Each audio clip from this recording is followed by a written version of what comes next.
Hoje é dia 4/7/2022, são 11 horas e 16 minutos em Franca, São Paulo, uma segunda-feira ensolarada, 25 graus. Nós estamos realizando o culto cristão no lar e optamos nesta fase pela leitura desta obra, Universalismo Crístico. Universalismo Crístico, uma obra canalizada por Roger Bottini Paranhos. Roger Bottini Paranhos, nascido em Porto Alegre, capital do Rio Grande do Sul, onde reside desde 1969, formado em administração de empresas pela PUC, pós-graduado em sistemas de informatização e telemática pela Universidade Federal. Trabalha no Banco do Rio Grande do Sul como analista de sistemas. É médium desde a infância, quando passou a perceber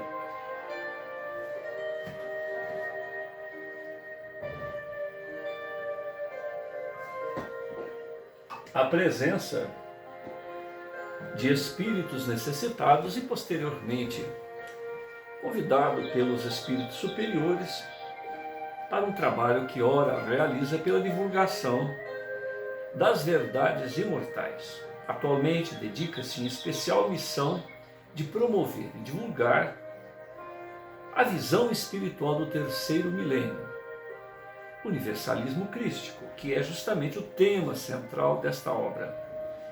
Esta obra é de Hermes Trismegisto. O Roger Bottini foi o canalizador da obra. São de obras editadas pela editora Conhecimento. No ano de 2000, a história de um anjo, sobre o signo de Aquário e narrações sobre viagens astrais. Isso em 2001. Em 2002, Akhenaton, a revolução espiritual no Antigo Egito. Em 2004, 2 anos depois, Orientações Espirituais para o Terceiro Milênio, sob o título A Nova Era. Em 2004 ainda, Moisés, libertador de Israel. Em 2005, Moisés, novamente 2, em busca da Terra Prometida. No ano de 2007, e esta é a primeira edição, O Futuro das Religiões, Universalismo Crístico. Depois disto, Roger produziu mais 3 obras, inclusive uma delas sob o título Universalismo Crístico Avançado. Hermes afirma que o homem nada sabe, mas é chamado a tudo conhecer.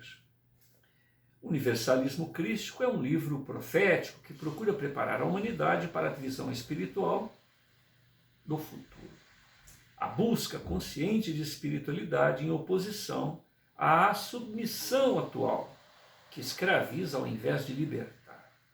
Adotando uma metodologia simples, filosófica, baseada em 3 alicerces principais: amor, respeito à opinião alheia. Primeiro alicerce.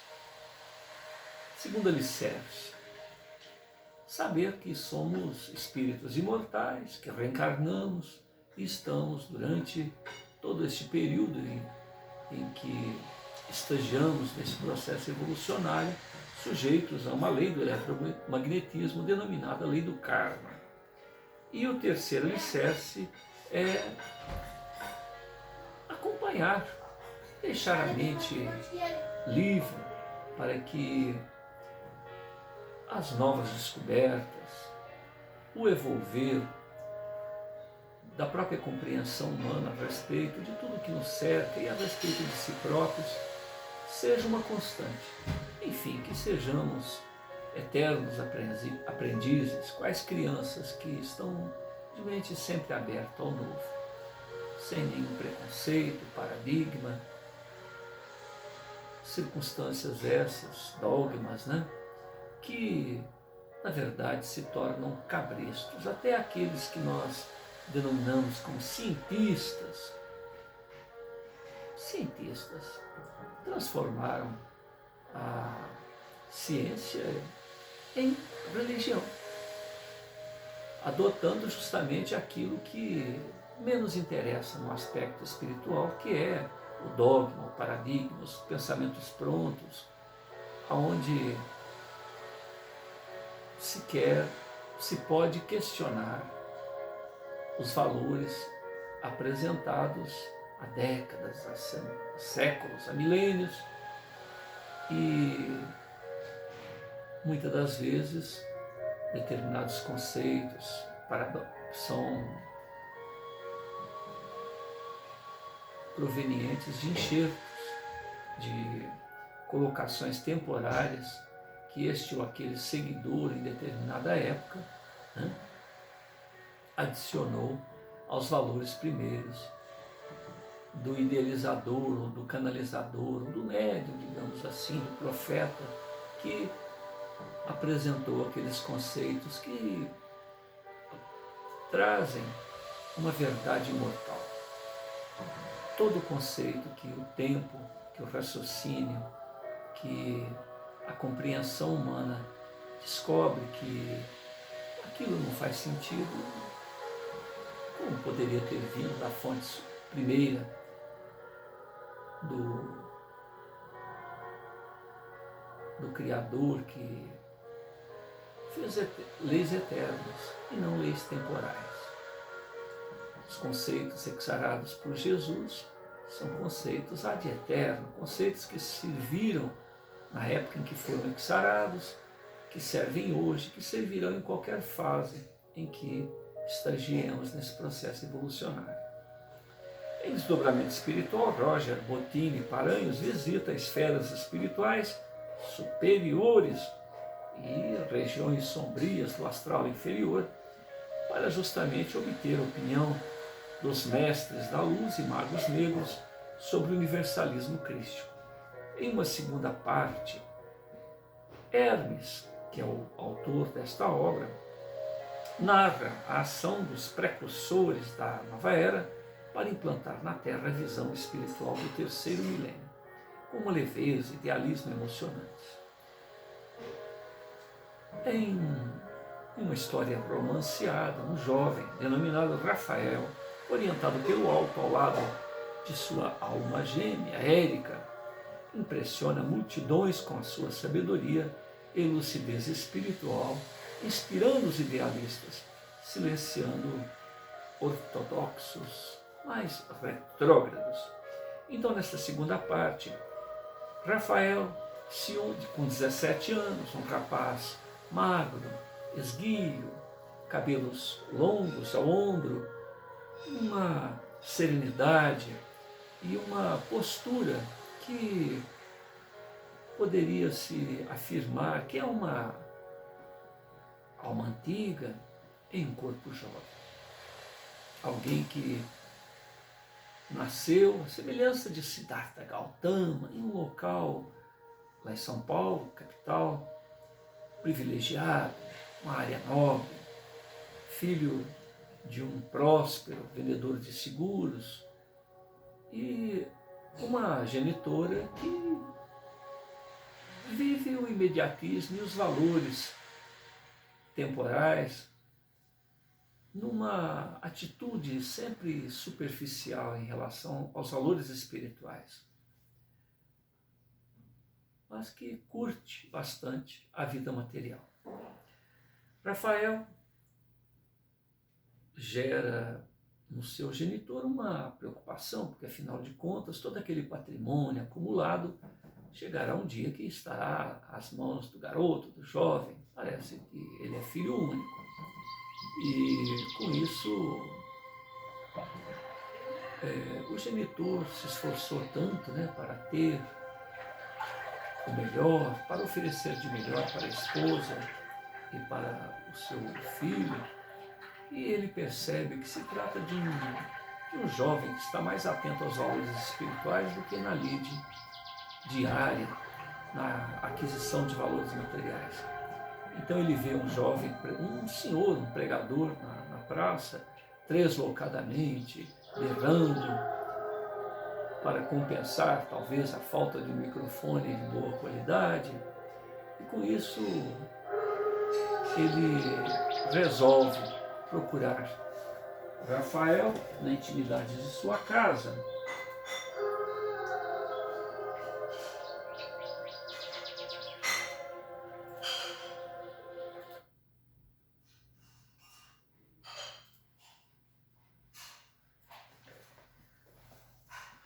Paulo, se eu não me engano, o pai de Rafael, resolve ir mais cedo, umas 3 horas mais cedo do que o horário de praxe, devido àquela experiência de ver o pregador ali.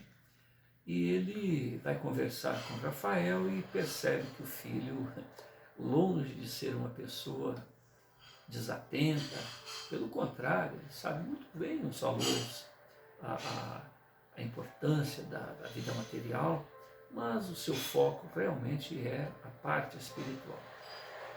E o Paulo se torna um fã do garoto, e sabendo que 2 dias era uma sexta-feira, no final do expediente, no sábado imediato, no domingo, haveriam fóruns, haveriam encontros, onde o garoto havia alugado um salão para...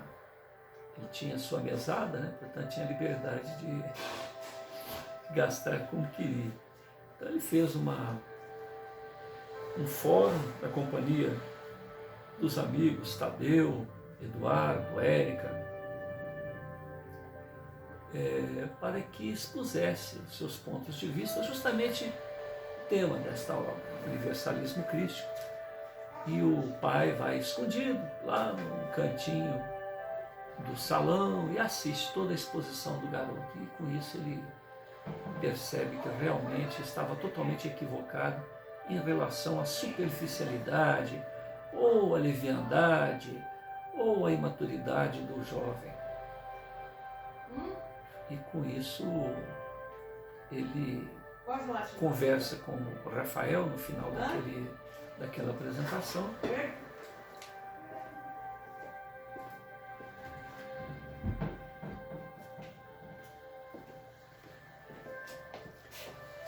Ele conversa com o Rafael no final daquela apresentação e fica maravilhado com o pensamento. E nós já estamos aqui no 5º fórum, 6º fórum, onde Rafael, a cada momento, além de apresentar esse tríplice aspecto que a gente se referiu, ele apresenta determinados aspectos mais pertinentes, as consequências do não se atentar a esse tríplice aspecto.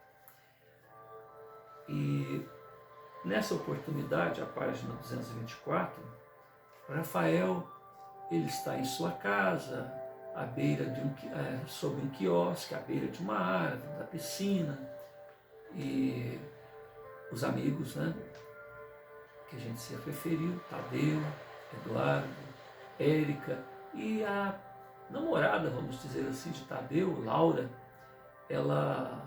eles chegam ali de surpresa, silenciosos, e percebem que Rafael estava numa atitude de lótus, meditando, e uma coisa interessante, ele estava sem camisa, e da região cardíaca dele saía um fulcro azuláceo, violeta, e eles tentaram imaginar que aquilo poderia ser resultado de uma refração de luz, de alguma coisa que estava refletindo.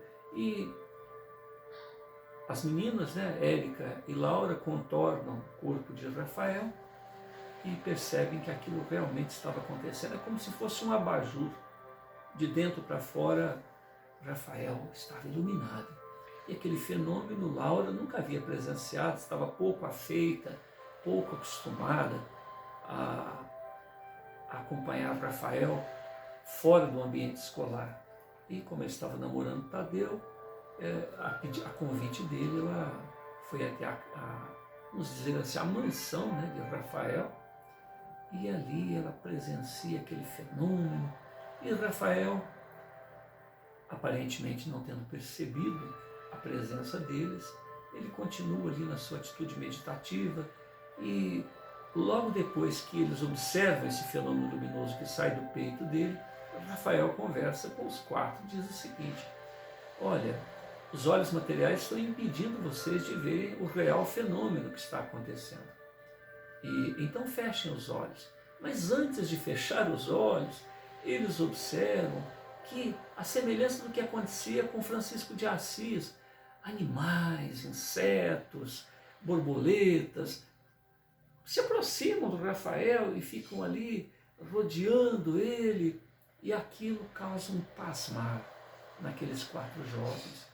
Então, obedecendo Rafael, eles fecham os olhos e veem todo o universo a se desdobrar, e o tempo perde o seu significado.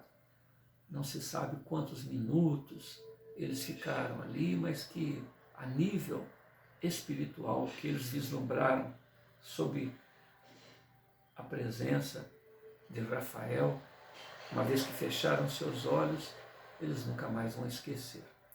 Logo depois desse fenômeno, Rafael acorda, né, como diz, sai do seu estado alterado de consciência e abraça todos eles, começa a servir um suco, parece até que é suco de abacaxi, e ele abraça a Laura, fala: obrigado por ter vindo. Ela fala: desculpe, eu vim aqui por insistência do Tadeu, ele insistiu muito para que eu estivesse aqui. Ele fala: não, amigos dos meus amigos são meus amigos. E Érica, de sua vez, então, admirada, e ela muito atenta a esses fenômenos que acontecem com Rafael, ela fica curiosa: poxa, o que é que Rafael estava envolvido nos seus pensamentos para que esse fenômeno luminoso, esse verdadeiro abajur azuláceo, se tornasse o seu plexo cardíaco? E ele diz: eu estava pensando em você, Érica. E Érica então fica toda ruborizada, palavras gaguejantes, peito opresso, em coração em descompasso, e tentando diminuir a tensão criada no coração, nas emoções de Érica, ele diz: estava pensando em você, também em você, Tadeu, também em você, Eduardo, também em você. Laura, amiga e namorada, né, do Tadeu, mas na verdade ele fez uma declaraçãozinha de amor para Érica, né? Eles já estavam iniciando seus flertes a partir de um momento anterior a esse. E com isso, o diálogo prossegue. Rafael serviu um a um de seus amigos como se estivesse realizando um ritual sagrado de integração. Sentou-se junto a eles para prosseguir nos seus pensamentos. Eu estava procurando também levar a minha mente mais adiante, um pouco além das convenções humanas.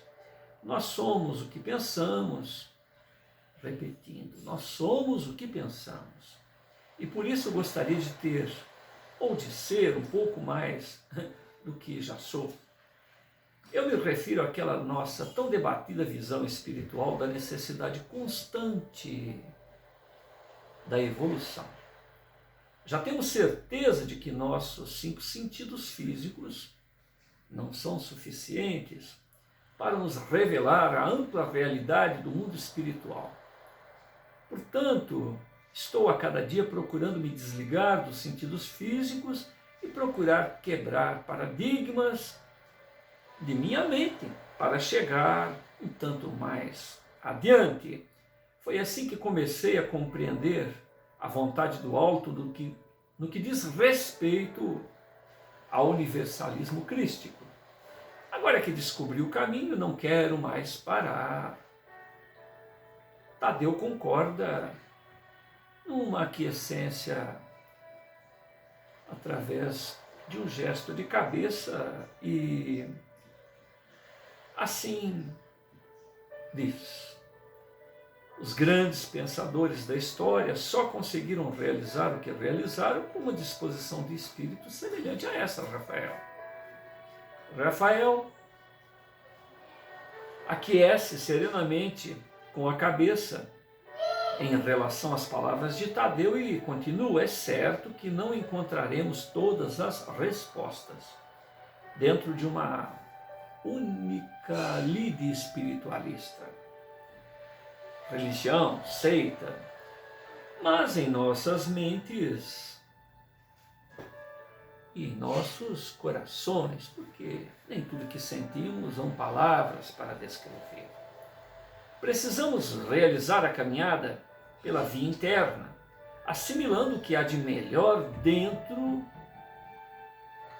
de todo acervo espiritualista abarcado até o momento por nossa humanidade. Érica, então, analisa as palavras de seu amado por alguns instantes e, inspirada, assim afirma: quem não pode encontrar um templo no coração, jamais encontrará o coração em um templo. Repetindo, quem não pode encontrar um templo no coração, não encontrará em momento algum o coração em um templo. Rafael sorri da afirmação da amiga, entre aspas, e afirma com a admiração pela sensibilidade de Érica e ao mesmo e também, né, pela sua beleza quase que angelical. Você falou a língua dos anjos. Tímida, Érica sorri enquanto Eduardo fez ponderações sempre racionais. Na verdade, esse é um tipo de mediunidade muito especial, porque revela o que nunca se foi dito. O que você nos apresenta é simplesmente desbravar terras desconhecidas, ao contrário da mediunidade comum que trabalha com aquilo previsível, conhecido. Rafael concorda. Ele estava irradiando um sentimento de amor tão pleno que a natureza parecia ressonar com seu status quo, exalando perfumes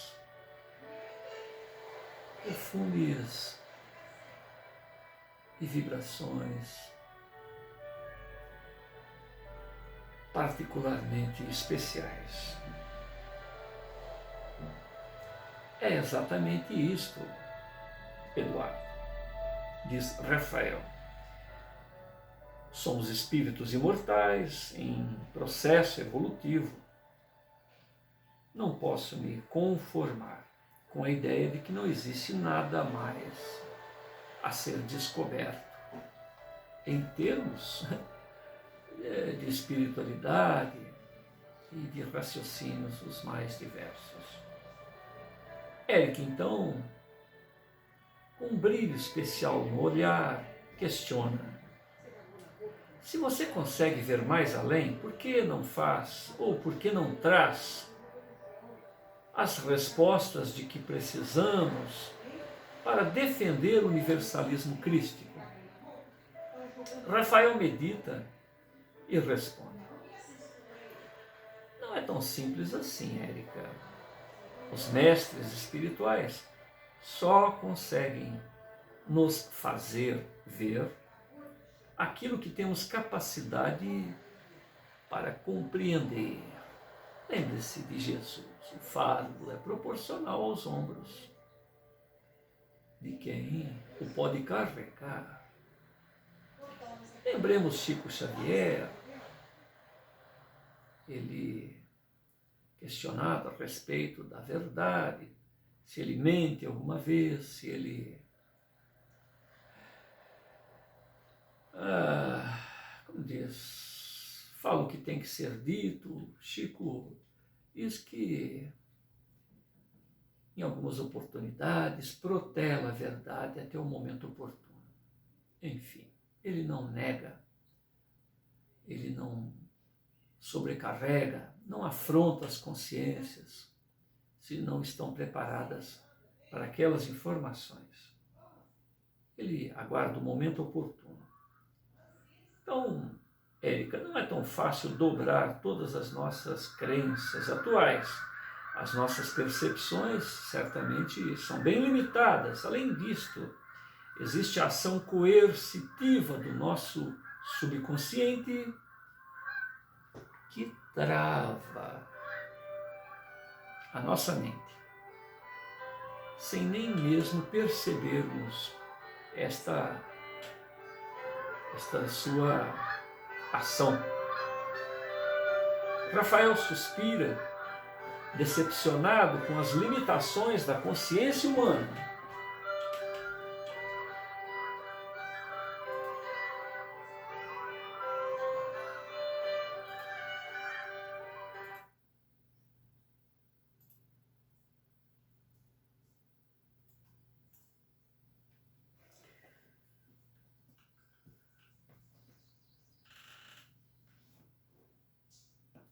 Não é tão fácil dobrar todas as nossas crenças atuais. As nossas percepções ainda são bem limitadas. Além disso, existe a ação coercitiva de nosso subconsciente que trava a nossa mente sem nem mesmo percebermos esta sorrateira atitude do nosso inconsciente. Rafael suspira, decepcionado com as limitações da consciência humana, e conclui: eu ouço aquilo que consigo compreender, Eduardo, e não a verdade absoluta. Um dia chegará certamente que vou revolucionar a visão espiritual do mundo, trazendo uma nova forma de ver as coisas, algo que ainda sequer foi imaginado. Estamos apenas nos primeiros degraus da evolução espiritual. Tem metas que devemos atingir e ainda desconhecemos por completo essas metas. Assim como o carro que anda sob forte neblina faz com que o motorista enxergue somente alguns metros à frente. Eu quero limpar o tempo, enxergar o horizonte desta esfuziante estrada evolucionária. Eduardo dá uma gargalhada. Rafael, me desculpe, mas você está revolucionando. Já está revolucionando. E se tornando uma persona não grata na casa espírita por causa dessas ideias. Os conservadores não querem saber de novidades. Como você mesmo diz, as novidades causam desconforto. Aqueles que estão no controle dos cabrestos, do grupo tutelado por aquela líder espiritualista. Tais líderes se sentem inseguros e certamente irão se movimentar para boicotar os seus esforços. Todos riram abertamente e Rafael então dá o seu pitaco. Bom, alguém tem que fazer esse papel, Eduardo. Vocês não concordam. E é por isso que fico feliz de estarmos realizando nossas reuniões, nossos módigos encontros em local independente. Portanto, podemos ser verdadeiros livres pensadores, longe dos dogmas, desta ou daquela lide religiosa. Além do que, distribuímos convites e não ordens judiciais para que todos ali compareçam. Vai quem quer. Isso já é sinal de interesse, de curiosidade, de abertura para as nossas propostas. Rafael, então, continua. Como é bom não precisar seguir regras, convenções atrasadas, principalmente no que diz respeito aos valores ad eterno, aos valores espirituais. Este é um caminho que deve ser livre, sempre livre, ofertando amplas possibilidades aos peregrinos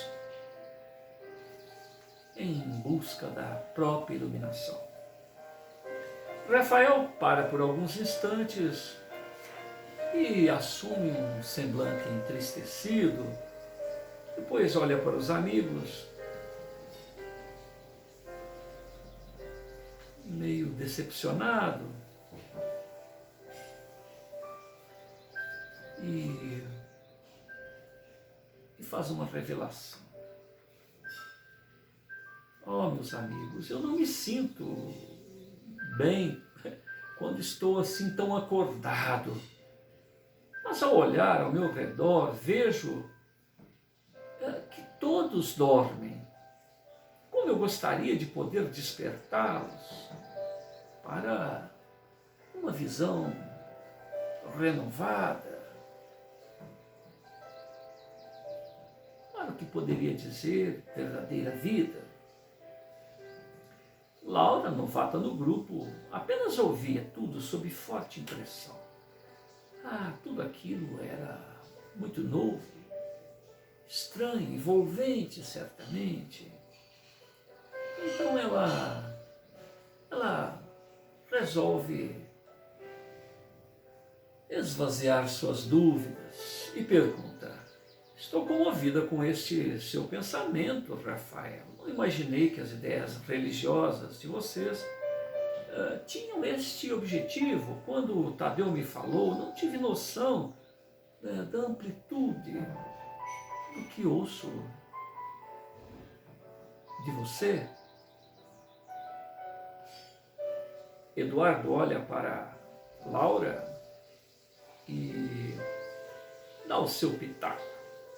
Laura, esse é o nosso maior problema. As pessoas possuem preconceitos, paradigmas, dogmas, ideias enraizadas sobre qualquer coisa que envolva a espiritualidade. Já tentei falar por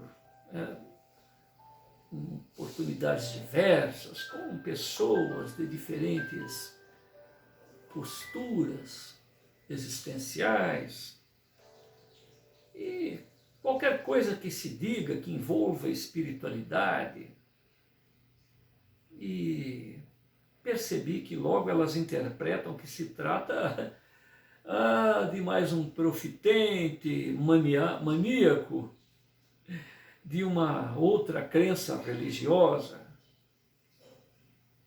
e não uma verdadeira inovação, quase que uma revolução em conceito a respeito de espiritualidade, um conceito que abarque todas as lides espiritualistas.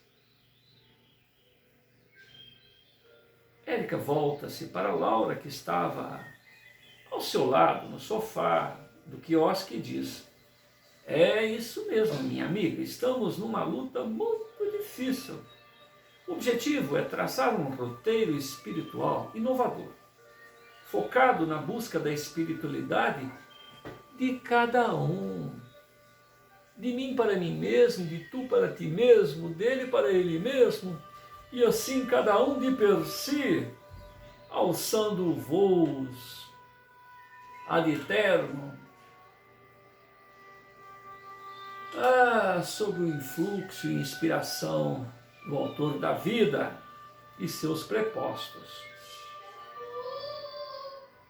E não uma submissão coletiva, de cabresto, a uma religião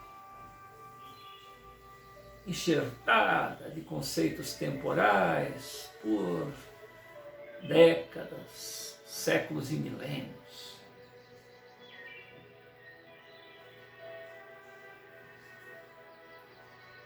Em si, este já é um conceito difícil para muitas pessoas, sendo que se torna mais complicado quando elas não querem nem refletir a respeito dos conceitos que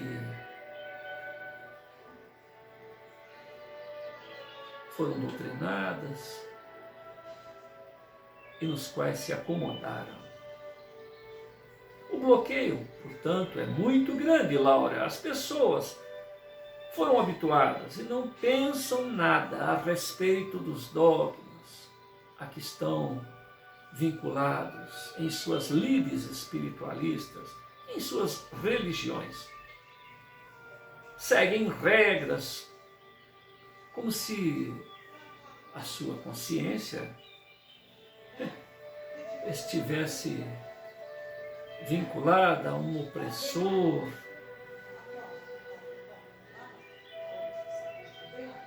cabresto.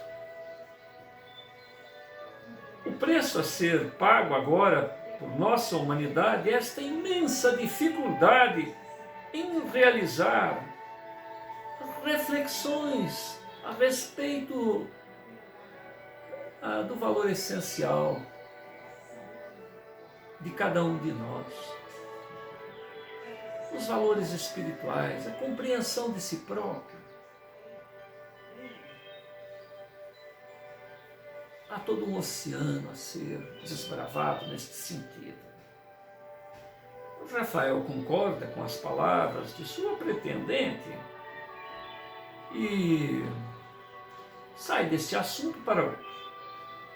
Hoje, em minhas reflexões, antes de vocês chegarem, consegui vislumbrar um pouco a respeito do futuro, quando a geração dos eleitos terá habitado o chão da terra. Érica pergunta a respeito com interesse.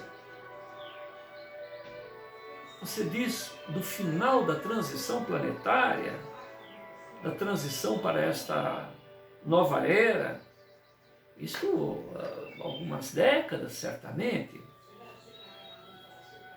Rafael confirma com uma quiescência serena da cabeça e prossegue com um olhar voltado para o alto, para o infinito, mas um verdadeiro mergulho interior. Eu vi um mundo novo, onde as pessoas terão um olhar, uma expressão facial muito diferente. Não serão cordeiros alienados, vivendo um mecanismo, uma vida mecanicista, sem objetivos espirituais. A vida humana servirá de instrumento para a evolução espiritual, que será o principal objetivo das consciências libertas. Tadeu ouve aquelas reflexões do amigo de Rafael e atalha as palavras de Rafael. Rafael, é verdade. Hoje em dia a vida humana está acima da vida espiritual. Os valores imediatistas estão muito além, muito acima, muito mais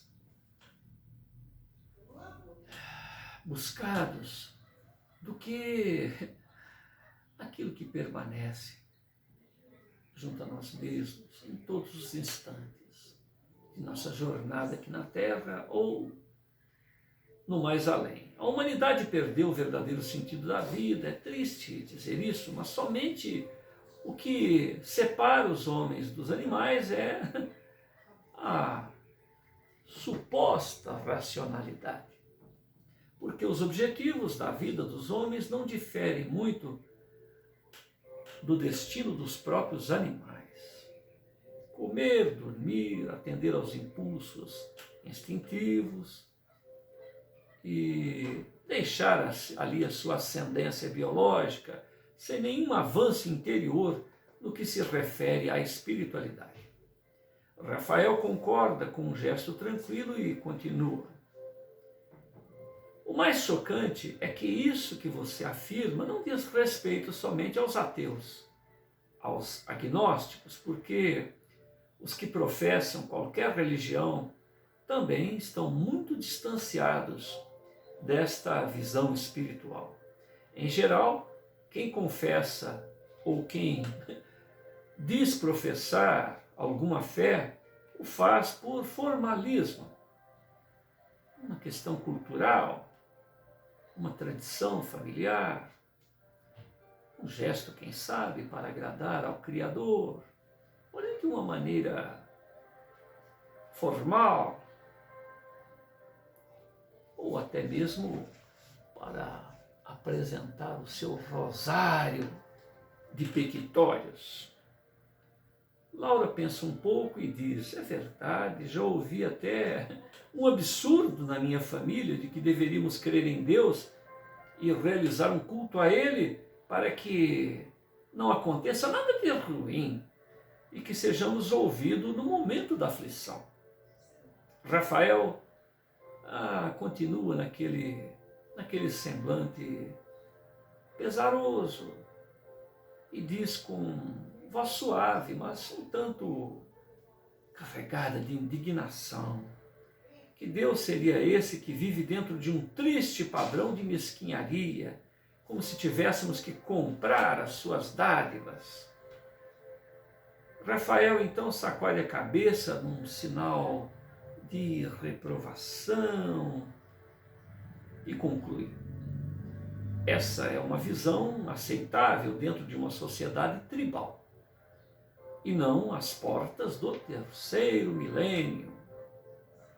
Chega a ser chocante o despreparo espiritual dessa nossa humanidade e não se trata de uma questão social financeira, mas sim de entorpecimento da consciência. Vejo que o passo principal para a libertação da consciência é romper com o mundo de ilusões. A nossa sociedade, como está estruturada, somente alimentada por uma alienação espiritual. Alienação que mantém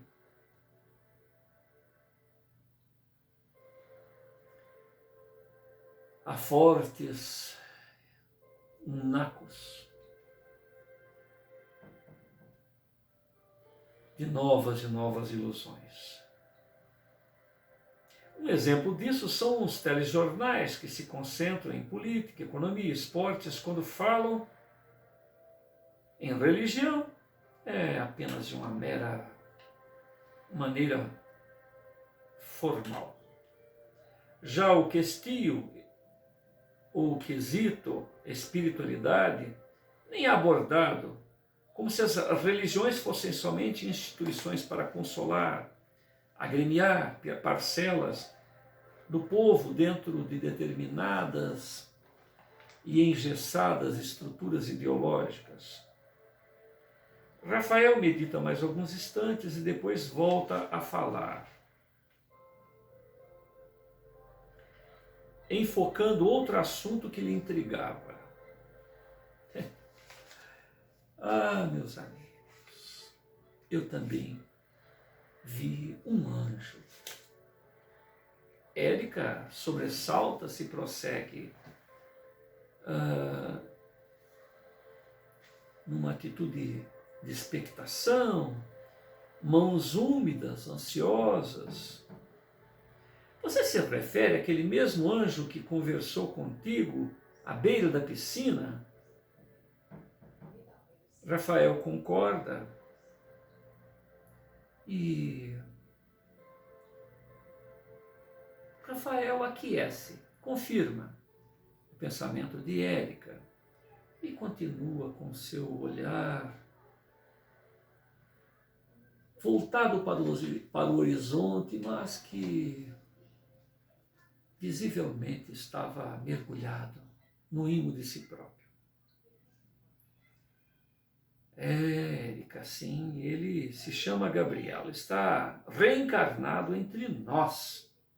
2007, a produção desta obra. E precisa de nossa colaboração para iniciar sua missão dentro da grande transição para a nova era. Nós estamos à página 228 e fica aí a propaganda, né, para o próximo bloco. Eu encontrei um resumo de uma apresentação de uma tese, né, para um MBA de André Luiz Flauzino Sene, uma obra que foi denominada de a leitura obrigatória como pena alternativa, a base de remissão de pena, uma análise sobre a filosofia penal dos espíritas, a busca de uma inclusão literária obrigatória. Isso no ano de 2006, um trabalho de conclusão de um MBA. 1045 folhas, uma monografia de conclusão do curso de MBA empresarial realizado na Universidade de Franca. Não é verdade, aliás, não é novidade que o sistema penal atual não educa, que o seu código não é autossuficiente para resolver o problema da violência e que o sistema carcerário é uma instituição falida. A capacidade cognitiva do ser humano já lhe rendeu meios próprios de medi-la, ao que os estudiosos do assunto denominaram QI, quociente de inteligência. Também já se aferiu que os herdeiros do Homo sapiens sentem. Eles sentem, e a sua emotividade passou a ser qualificada e quantificada como QE, quociente emocional. Finalmente, uma nova sigla a ser definida para quantificar a capacidade de um homem se perceber imortal, reconhecer-se um ser espiritual. E é justamente para este quociente incógnito que vamos recorrer através desta sedutora metodologia espiritista, instrumento de precisão cirúrgica nas fibras da alma, apresentando a filosofia penal espírita. Já se observou que quando pensamos, falamos, agimos, decidimos, estamos fazendo a nós próprios, agindo assim, estamos fazendo a nós mesmos, respeitando, seremos respeitados, amando, seremos amados. Ouvindo, será possível um diálogo. Cedendo, seremos atendidos.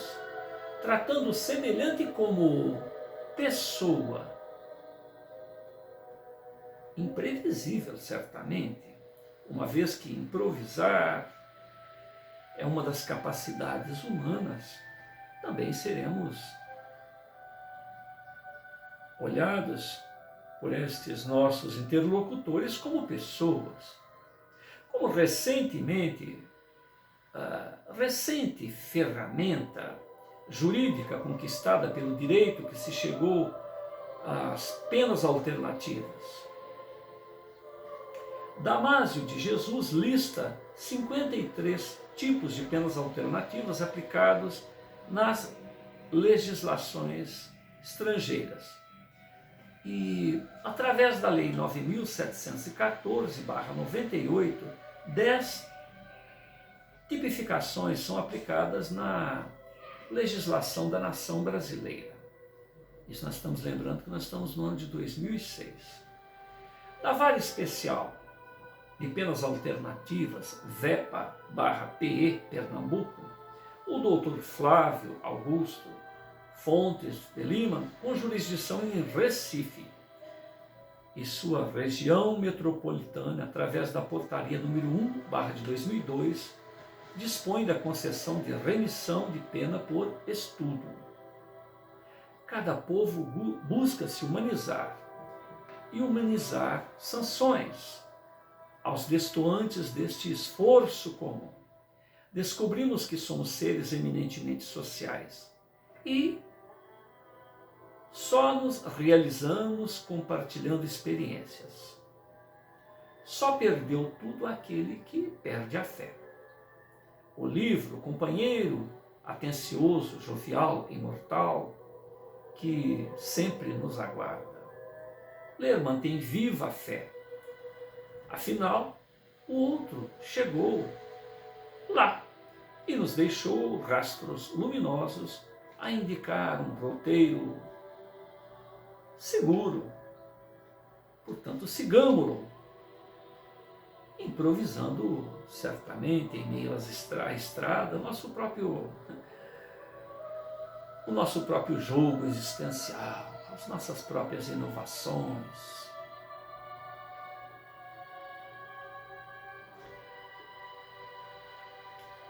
Este e outros caminhos da legalidade possam efetivar o benefício de uma inclusão literária obrigatória, que representarão generoso, prudente esforço ao julgador no ato contínuo dos formadores de opiniões, no sentido de resgatar o equivocado infrator, que, tendo transitado por todo o carreiro existencial, ainda não pôde entender que o desafio está em conquistar na adversidade, criar suas próprias oportunidades sem desmerecer as oportunidades alheias.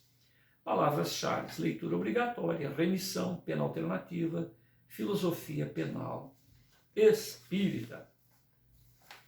Nós lemos isso daqui, isso aconteceu em 2006. Quando chegou em 2008, surgiu uma lei que justamente trata do tema. Então essa proposta feita pelo autor do texto, da pena alternativa, como a leitura, como pena alternativa, diminuir o período que a pessoa fica presa.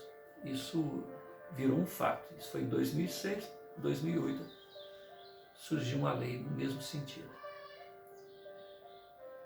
Então, certamente,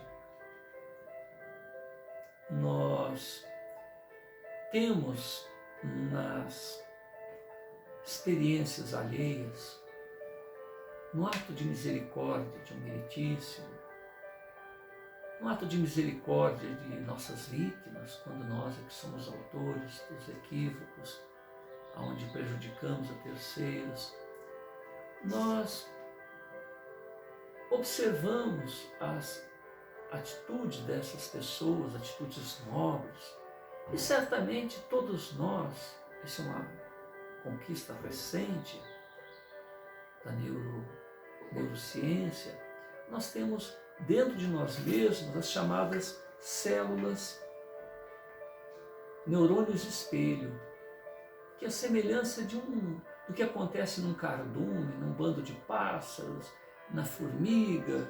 O movimento de um pássaro líder faz com que nós imitemos aquela sua atitude. Então nós temos esse ato reflexo de gado, de bando, de matilha, de cardume, de enxame. A proposta do Cristo é o amor. Amor como política.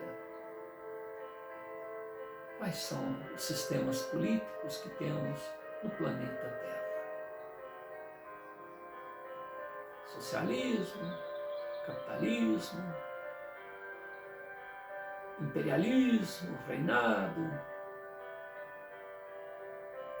Qualquer que seja o sistema que se invente, que se crie, longe da compreensão deste valor ad eterno trazido pelo embaixador da fonte criadora, o CPF, Jesus, filho de José, em ressonância harmônica com o Cristo de Deus, nada funciona. Nada acontece num somatório rumo à compreensão e evolução de nós mesmos. Jesus tem 13,8 bilhões de anos. E aqui na Terra, junto a nós outros, há espíritos muito antigos, magos negros, dragões,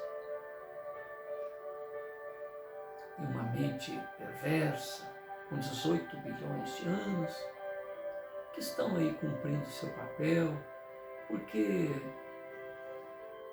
se não houver as trevas, como compreender a luz que está sempre ao nosso dispor? Só deixamos de ver a luz quando optamos por mergulhar em nossas próprias sombras.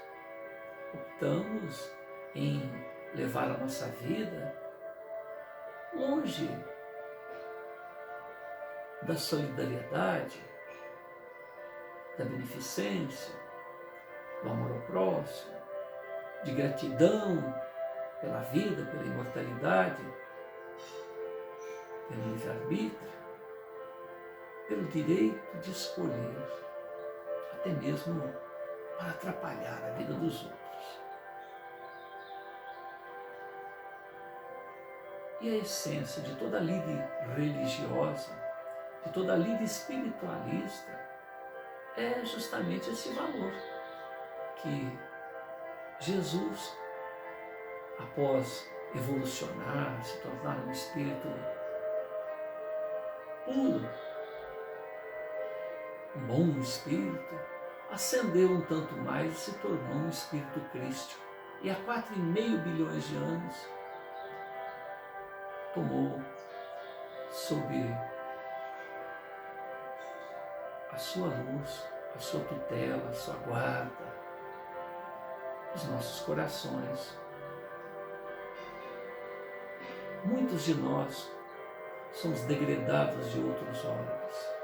E estamos aí no umbral de ser degradados novamente por não compreendermos, não aceitarmos, não vivenciarmos esse valor que somente faz-nos agregar.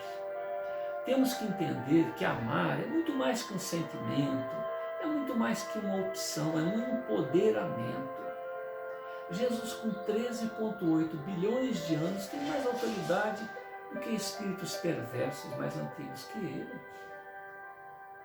Conhecedores de valores em termos de magnetismo, de hipnose, de manipulação da matéria, compreensão de ciências e conhecimentos os mais variados. Basta um pulsar do pensamento de Jesus ou de um pensamento daquele que ressona com a fonte criadora para que qualquer esforço, porque por mais antigo que seja um de nós que resolve virar a casaca e agir contra essa prudente, benevolente proposta do amor a si mesmo, do amor ao outro como a si mesmo, do amor em gratidão por tudo que está ao nosso redor, porque todo esse universo, quer a nível material, quer a nível espiritual, que universo esse que certamente tem tempo de validade, vai deixar de existir, porque quando nós nos referimos a Jesus com seu 13,8 bilhões de anos, certamente ele não fez a sua evolução por aqui.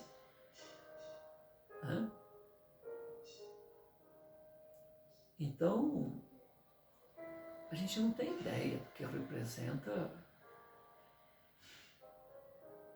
o que está nos reservado. Nós temos, então, o mundo ao nosso redor, temos este universo interior a ser desbravado, tão infinito quanto a nossa ilusão material de olhar ao nosso redor e ver, através de telescópios, de aparelhos o mais moderno possível, até alguns bilhões de anos-luz. Parece que 40 bilhões de anos-luz é o máximo que a gente consegue vislumbrar. Não há mais equipamento além disso. E há muito a ser visto dentro desse mesmo espaço e fora deste espaço, nesse universo. Né? E olhando a extensão da nossa pele para esse mundo exterior e mergulhar para nós mesmos, a imensidão, a vastidão, o infinito a ser desbravado. E por mais antigos que sejamos, iremos compreendendo mais e mais coisas. Mas se estivermos distante dessa proposta do Cristo, amai-vos como eu vos amei. Ele ama, amou e amará.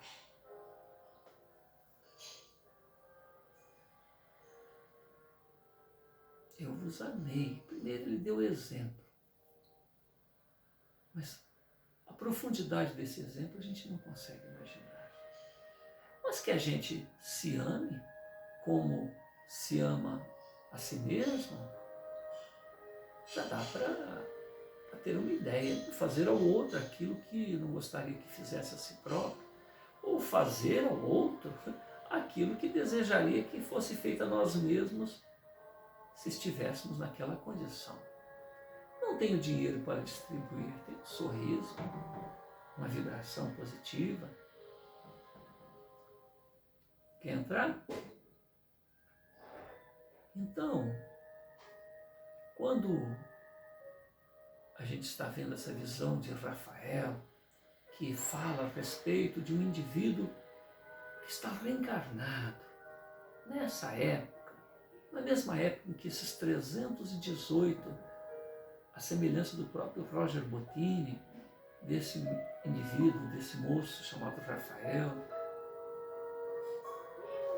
há uma obra citada, inclusive, neste outro livro, que é o Vanderlei S. Oliveira, Lírios de Esperança, fala a respeito de um sanatório espiritual dedicado aos cristãos falidos, que está espiritualmente na mesma posição material do sanatório espírita de Uberaba. E